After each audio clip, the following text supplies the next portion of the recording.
Hello welcome back to my channel. నేను మీ శారద. నేను ఇవాళ క్యారమెల్ పాప్కార్న్ చేసి చూపిస్తున్నా. నేను ఒక పావు కప్పు దాకా తీసుకుంటున్నా పాప్కార్న్ సీడ్స్. ఇవి డిమార్ట్లో అయినా నార్మల్ కిరాణా షాప్లో అయినా ఎక్కడైనా దొరుకుతాయండి. ప్యాన్ పెట్టేసుకొని ఆయిల్ వేసుకోవాలి. ఒక 2 టేబుల్ స్పూన్స్ దాకా ఆయిల్ వేసుకొని ఒక పించ్ సాల్ట్ వేసేసుకొని గింజలు వేసేసుకోవాలి. ఒక 3-4 మినిట్స్ అన్నా ఫ్రై చేసుకోవాలి. మీరు కనుక నా ఛానల్ని ఫస్ట్ టైం చూసినట్టయితే తప్పకుండా లైక్ చేయండి, షేర్ చేయండి, సబ్స్క్రైబ్ చేయండి. అలాగే పక్కకే బెల్ బటన్ ఉంటుంది, అది కూడా ఆన్ చేసి పెట్టుకోండి. నేను కొత్త వీడియోస్ అప్లోడ్ చేయగానే మీకు నోటిఫికేషన్ వస్తుంది.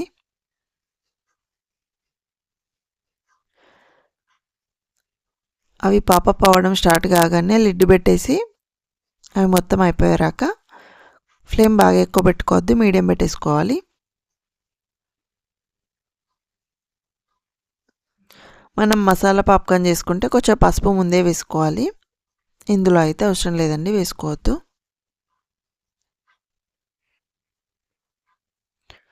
సో ఎక్కువ వేసుకోవాలంటే క్వాంటిటీలు పెంచుకోవాలి, తక్కువ వేసుకుంటే కూడా అంతే అండి.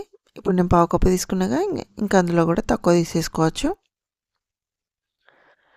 ఇలా మొత్తం అన్నీ అయిపోయిన తర్వాత తీసేసుకొని ఇంకొక ప్యాన్ పెట్టేసుకొని షుగర్ తీసేసుకోవాలి. ప్యాన్ వేడైన తర్వాత షుగర్ వేసేసుకోవాలి. నేను ఎంత కప్పు తీసుకున్నానో అంతకే వేసుకుంటున్నాను. ఇది షుగర్ బ్యాలెన్స్గా ఉంటుంది, సరిపోతుంది, ఓవర్గా స్వీట్ కాదు. ఇలా కొంచెం కరగడం స్టార్ట్ అయిన తర్వాత కలుపుకోవాలి. ఇది మొత్తం మెల్ట్ కావాలి. ఉంటే కొంచెం బటర్ కూడా వేసుకోవచ్చు.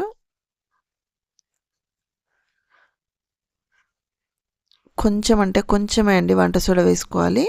ఇది టెక్చర్ బాగా వస్తుంది, మనకు పాప్కార్న్ అన్నిటికీ ఇట్లా పట్టుకోవడానికి కూడా బాగుంటుంది. అంతే. ఇలా అయిన తర్వాత పాప్కార్న్ సీడ్స్ వేసేసుకొని కలుపుకోవాలమే, టకటక కలుపుకోవాలి అన్నిటికీ పట్టేలాగా.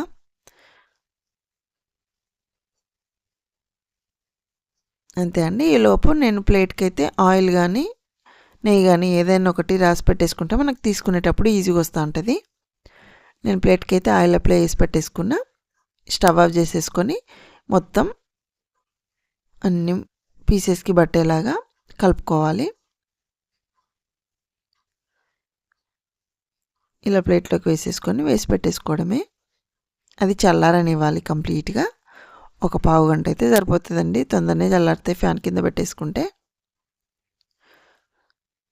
ఇలా చల్లారిన తర్వాత తీసేసుకోవాలి. అతికిన ముక్కల్ని తీసేసుకోవాలి. ఓపెన్ చేసి పెట్టేసుకొని చూడండి ఇలా అతికిందా. అన్నీ ఓపెన్ చేసేసుకొని ఒక బౌల్లోకి వేసేసుకోవాలి. అంతే అండి, క్యారమెల్ పాప్కార్న్ రెడీ. పిల్లలకి ఎప్పుడు ప్లెయిన్ కాకుండా అప్పుడప్పుడు ఇట్లా ఇచ్చిస్తే వాళ్ళు కూడా కొత్తవి ట్రై చేసినట్టు అయితే ఉంటుంది. మీరు ఇంతవరకు ట్రై చేయకపోతే తప్పకుండా ఒకసారి ట్రై చేసుకోండి. టేస్ట్ అయితే బాగుంటుందండి. స్వీట్ తినే వాళ్ళు అయితే ఇంక ఇష్టపడుతూ అంటారు.